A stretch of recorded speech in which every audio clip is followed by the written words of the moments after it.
Hello and welcome back to a video at last. I hope you're all doing okay. I've had a tremendously busy spring, an early start to the summer, which perhaps in another video I'll explain. I grew far too many plants, and really looking after them and doing my caring role as I do as well, and then having to clear the spring bedding and then set all the plants out that I'd grown. It's taken forever and a day. Every year I say I won't do that again, and then I end up growing more and more plants.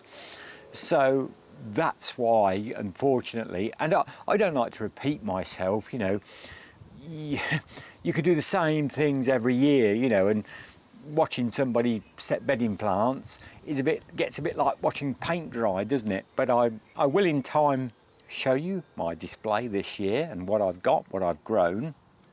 Naturally, I did show you the last video I think was the greenhouse, and a good few weeks before I started setting things out, just when I'd started hardening things off, moving them out every day.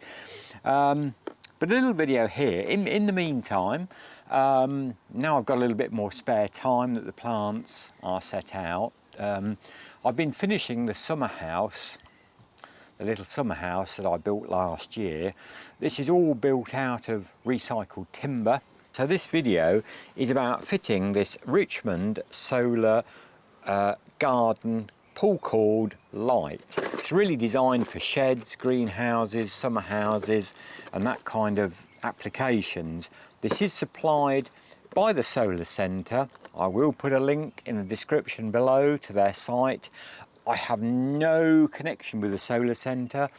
I have bought this myself. This is not a freebie. It cost it's on offer at the moment, and it's got, I think, about £4 or £5 off, and it retails at about, at the moment in time in their sale, about £19. So it's not ruinous. And it got rave reviews. All the Solar Centre garden lights seem very, very good. I've bought some from cheaper places and they don't last 5 minutes. The weather gets to them, but the Solar Centre stuff looks really good. So I'm trying this, and I thought I'd start with this light for the summer house. So we've come inside because it's very windy, and just as I start making videos again, it's been so dry here, it's coming very black, so it looks as though it's going to rain. So this might be a video made in many parts. But if we have a look, as I say, if we take the what we've got here, and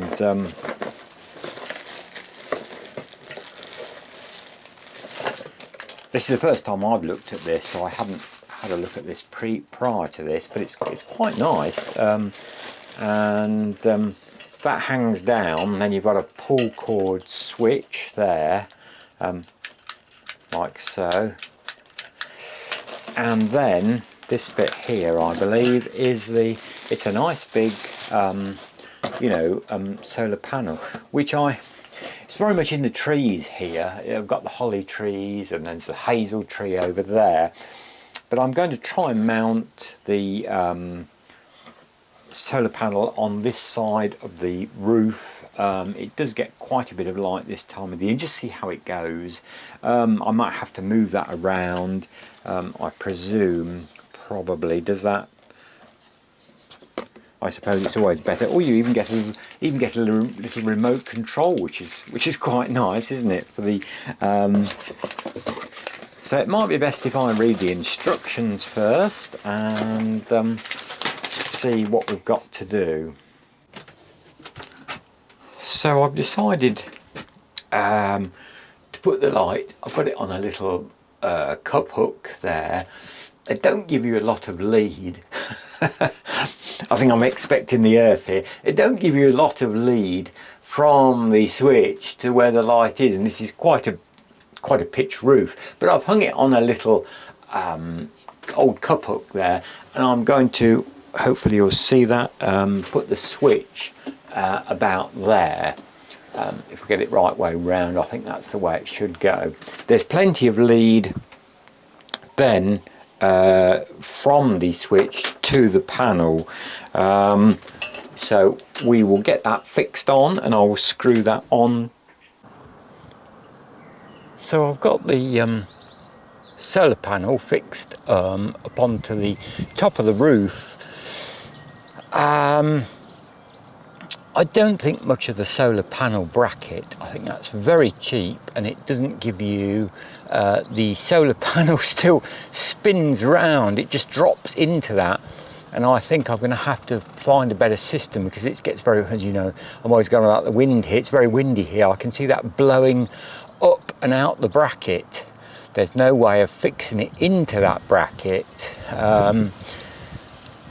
I've seen better brackets on the very cheap, you know, Chinese, I suppose these are made in China, but some of the very cheap lights you get, there's been some, you know, brackets that you can angle, you know, with a little bolt, and I think that would be far, far better. I might have to adapt. I think I've got some older brackets off some old outside lights that I can probably adapt and make a better bracket than that. And we'll just see whether that is going to, I mean, I am, that's what I'm looking kind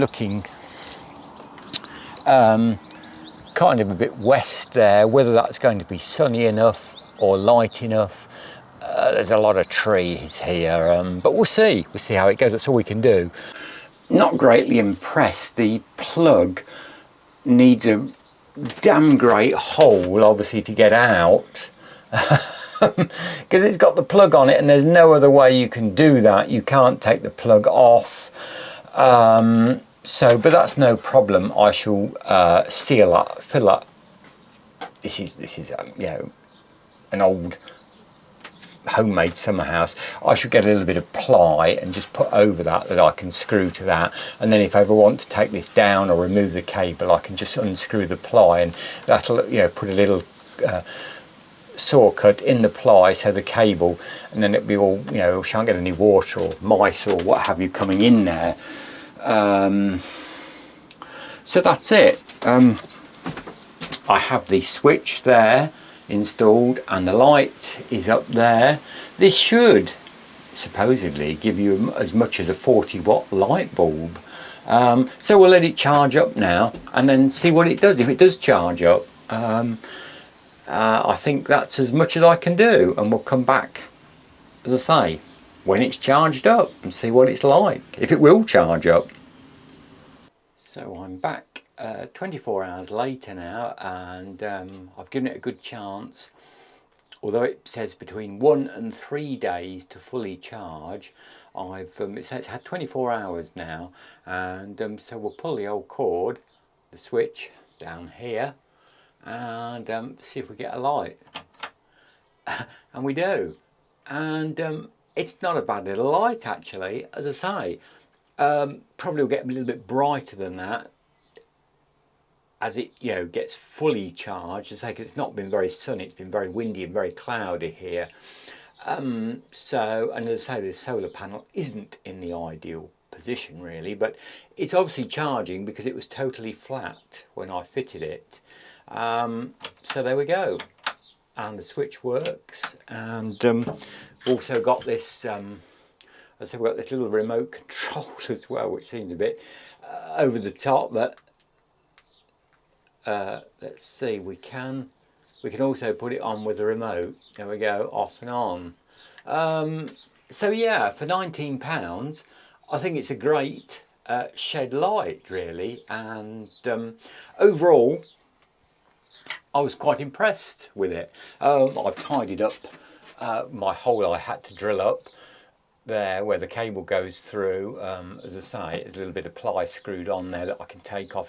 You know, you do need a big hole obviously to get the plug out of the shed or wherever the location you're putting it, if you're putting it inside a building, to get to the solar panel, which as I say is mounted on the far end of the gable roof at this little summer house.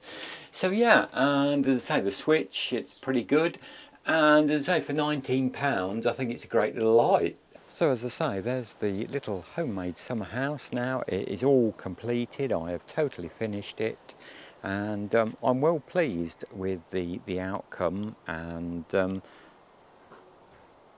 as I say, to think this is all made out of recycled wood and part of an old summer house that I was asked to take down and prepare a base for a new one, and I've cut it up and made a smaller summer house that fitted this space really, you know, and I made that on the patio with some basic tools again, a handsaw, a battery drill, you know, a square and various other bits and pieces. No fancy tools were used. I didn't have any fancy, you know, saws or anything. It was all done with a handsaw, and you know, I've denailed the wood and taken it off and used the lining timber, you know, and cut that down and made this, and I'm delighted with it. It's filled that little bit of gardening very nicely, and it's somewhere nice to go and sit on, particularly on a windy day, and you know, it's quite a nice view, as I say, because it overlooks the meadows and the river, and further round, even in the winter time, you can see the village church down there,